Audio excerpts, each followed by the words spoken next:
کہ عرب کے لوگوں میں دو خامیاں تھی. نمبر 1 چٹے ان پڑھ جاہل اجڈ، حتیٰ کہ انہیں باقی لوگ امی کہا کرتے تھے. امی نیرے ان پڑھ.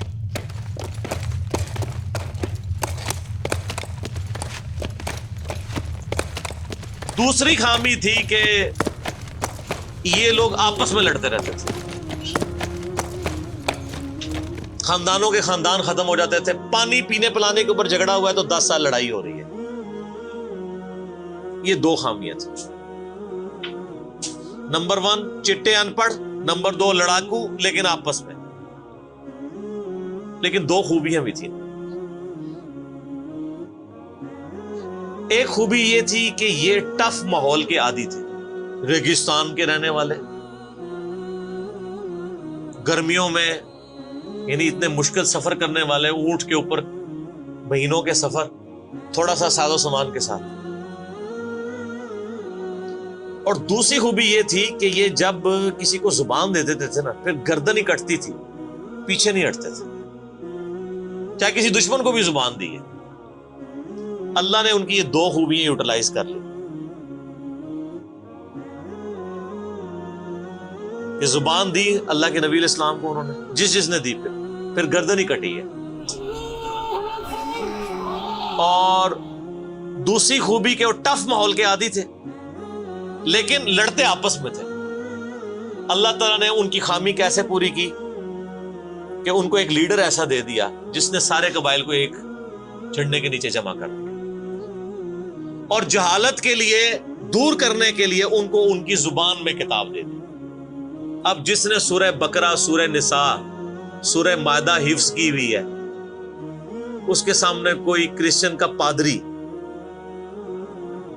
کیا یہودیوں کا پادری وہ بیٹھ سکتا تھا؟ جتنے ان کے دلائل تھے انہوں نے وہ زبانی یاد کیے ہوئے تھے. تو وہ لوگ جو اپنے آپ کو سمجھتے تھے کہ ہم بڑے علامہ ہیں اور یہ امی ہیں، ان امیوں نے ان کو علم میں بھی الٹ کے رکھ دیا صرف ایک قرآن کی وجہ سے. اور اللہ نے لیڈر دیا، سارے عرب قبائل جمع ہوئے. وہ عربی جو آپس میں لڑتے تھے انہوں نے کبھی یہ سوچا بھی نہیں تھا کہ اگر ہم ایک جھنڈے کے نیچے جمع ہو جائیں تو ہم دنیا کی سپر پاورز کو الٹ سکتے ہیں، رومن اور پرشین امپائر کو. اور دیکھیں سر پھر کیسے الٹا ہے انہوں نے. ود ان 17 ایئرز ہر چیز اڑا کے رکھ دی ہے. صدیوں کی سلطنتیں، لاکھوں کی ریزروڈ آرمیز رومن اور پرشینز کی پوری دنیا پہ حکومتیں کر رہی ہیں. جدید اسلحہ ہے، اور ادھر یہ بدو ہیں جن کے پاس اونٹ ہیں، گھوڑے ہیں، تلواریں ہیں. نہ منجنیق انہوں نے کبھی دیکھی، نہ ان کے پاس اس طرح کے ہاتھی بڑے بڑے جو پرشینز کے پاس تھے. بس چل پڑے، کلمہ پڑے اور نکل کھڑے ہوئے. پھر دنیا نے دیکھا کہ ہر چیز کو الٹ کے رکھ دی. انہی کے اسلحے ان سے چھین کے انہی کو الٹ دیا. وہ ساری کی ساری بجلی کس نے بھری تھی ان کے اندر؟ اس کتاب میں.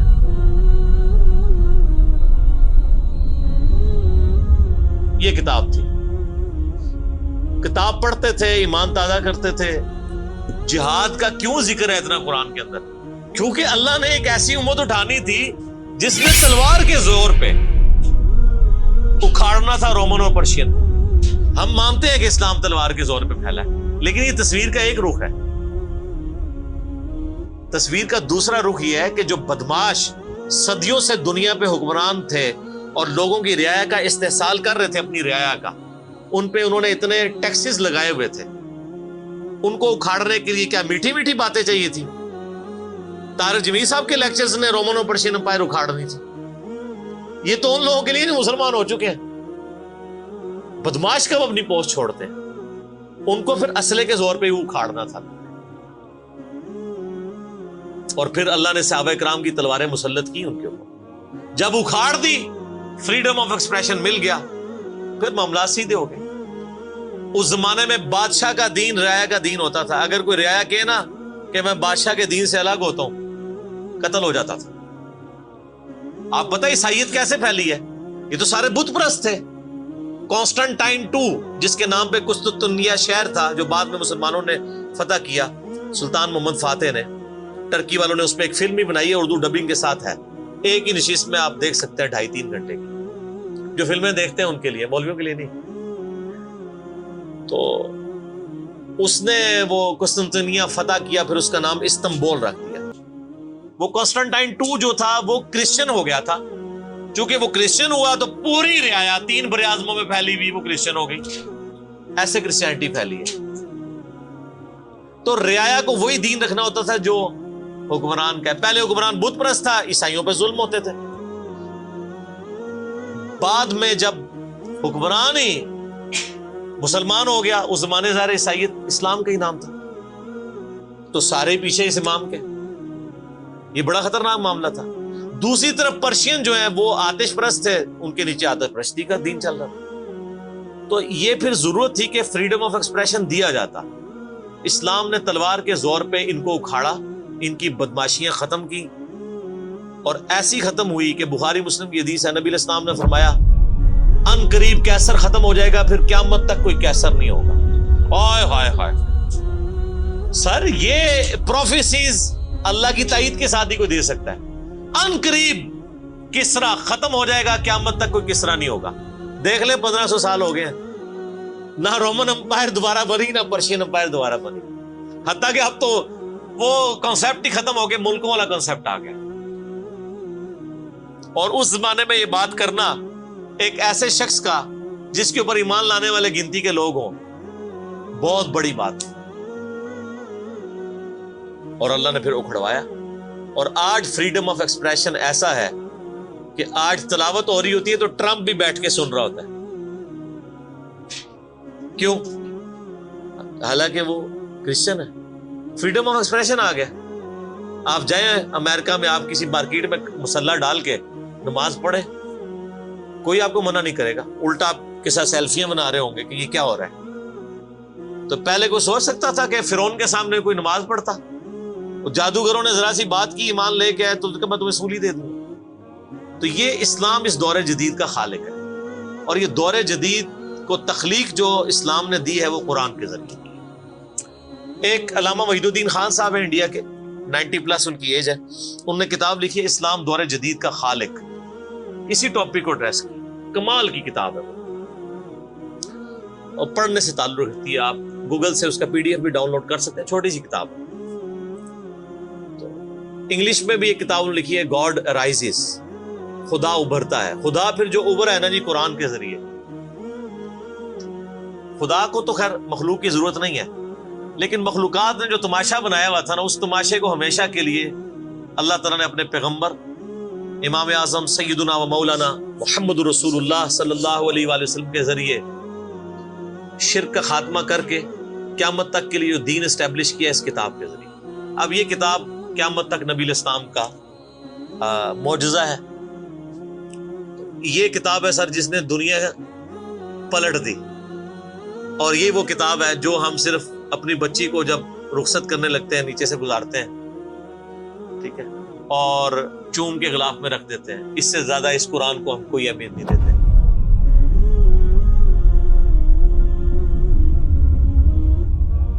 حالانکہ یہ قرآن اس لیے نازل ہی نہیں ہوا ہوا، یہ تو ہماری کتاب زندگی ہے.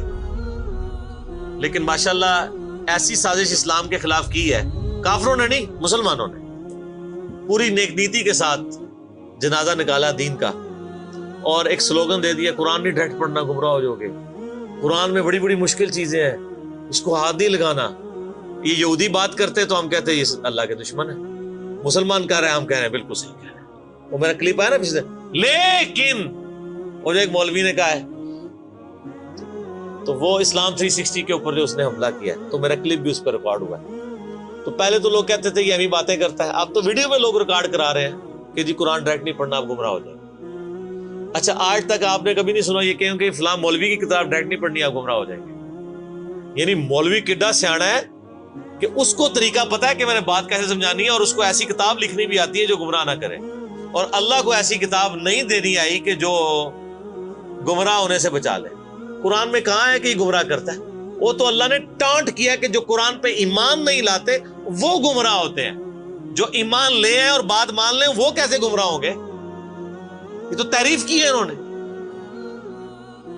اس کتاب نے جناب دنیا کی کایا کلب کی ہے، اور اس کا ٹیسٹ آپ تبھی فیل کر سکتے ہیں جب آپ عربی جانتے ہو تھوڑی بہت، یا پھر اگر آپ نے اردو میں ٹیسٹ لینا ہے تو آپ مولانا مودودی رحمہ اللہ کا ترجمہ پڑھیں، وہ اسی سوز و گداز کو ٹرانسلیٹ کرتا ہے اردو کے اندر۔ میں نے ابھی تک کسی اور بندے کے ترجمے کو نہیں دیکھا کہ جو ترجمے بڑے لوگوں نے کیا، مطلب بریلوی صاحب نے، شری تھانوی صاحب نے، ان دونوں کے ترجمے تو ویسے ہی وقت کے ساتھ ختم ہو گئے اس لحاظ سے کہ اس میں تو کئی الفاظ جو ہیں وہ پرانی اردو کے ہیں، ہمارے نئے بچوں کو تو سمجھ نہیں آتی یہ لکھا کیا ہوا ہے۔ ہم نے کئی سنگتیں ہلاک کر دی۔ سنگتیں پتہ کسے کہتے ہیں؟ نہیں پتا۔ کئی امتیں، انہوں نے امت کا ترجمہ سنگت کیا، اس زمانے میں وہ چلتا تھا۔ ٹھیک ہے، آج کل اگر آپ اعلیٰ حضرت کا یہ ترجمہ رکھیں تو لوگوں کو نہیں سمجھ آئے، لیکن مودودی صاحب نے چونکہ لیٹسٹ اردو میں ترجمہ کیا اور پھر وہ سوز و گداز ٹرانسفر کیا۔ میرا چیلنج، آپ کوئی قرآن کی صورت نکالیں اپنی مرضی کی، باقی ساروں کے ترجمے رکھیں، پھر مودودی صاحب کا بھی پڑھیں، تو آپ کو لگے گا کہ آپ کا دل تیزی سے دھڑکنا شروع ہو گیا ہے۔ الفاظ کے چناؤ، پھر اس میں جو ردھم ہے، اور وہ انہوں نے تفہیم القرآن کے مقدمے میں لکھا ہے کہ میں نے دیکھا ہے کہ ہمارا نوجوان قرآن ترجمے سے لے کے بیٹھتا بھی ہے نا تو بور ہو جاتا ہے، تو ان کا میں نے سمجھا کہ کیوں ہوتا ہے بور، کیونکہ وہ تو پڑھ رہے تھے اردو میں، اللہ نے تو قرآن نازل کیا عربی میں، عربی اس نے سیکھنی کوئی نہیں ہے، اور اردو نے جو ترجمہ کیا ہوا ہے وہ انہوں نے ترجمہ کیا ہوا ہے ایز اے اسٹوری بک۔ یہ تو کتاب زندگی ہے، یہ تو زندہ کتاب ہے، بلکہ مسلمانوں کی زندگی کا سبب ہے۔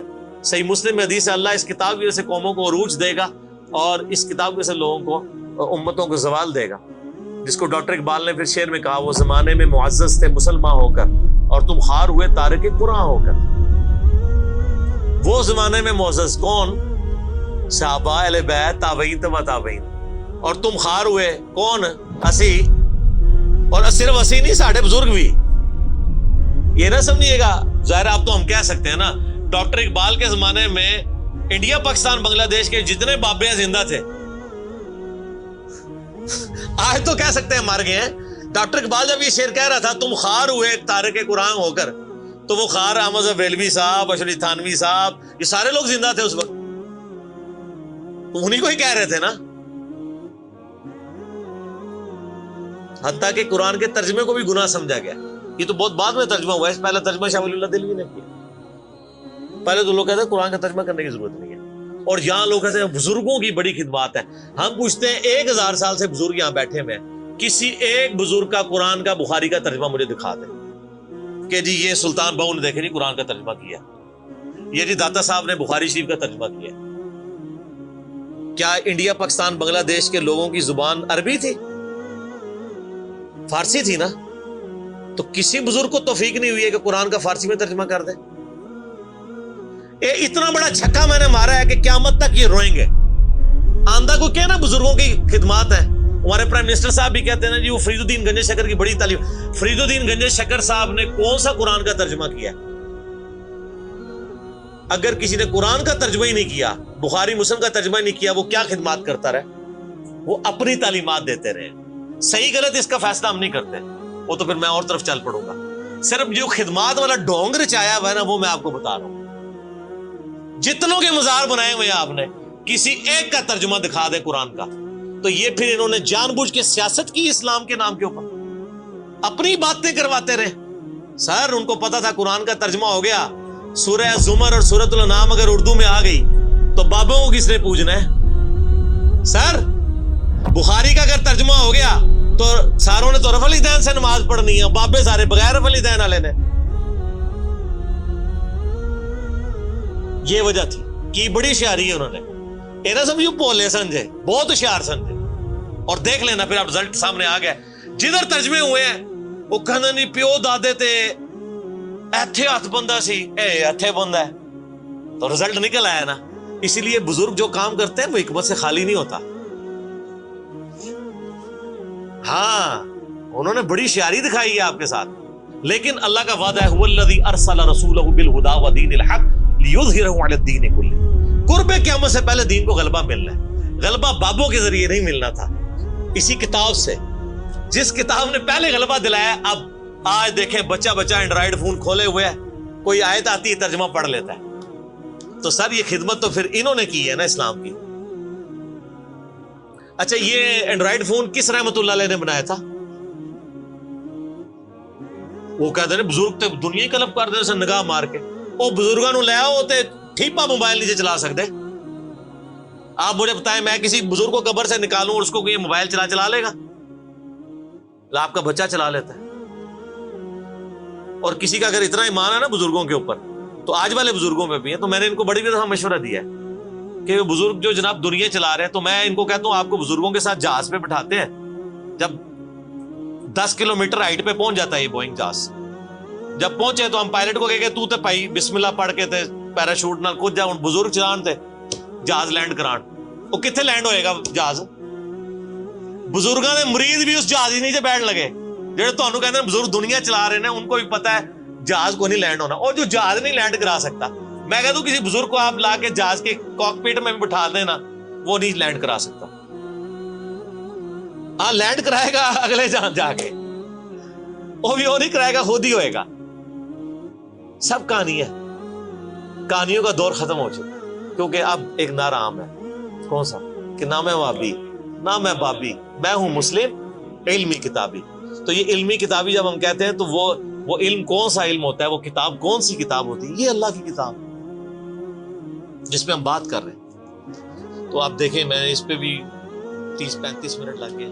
اب آپ آ جائیں سورہ النبا.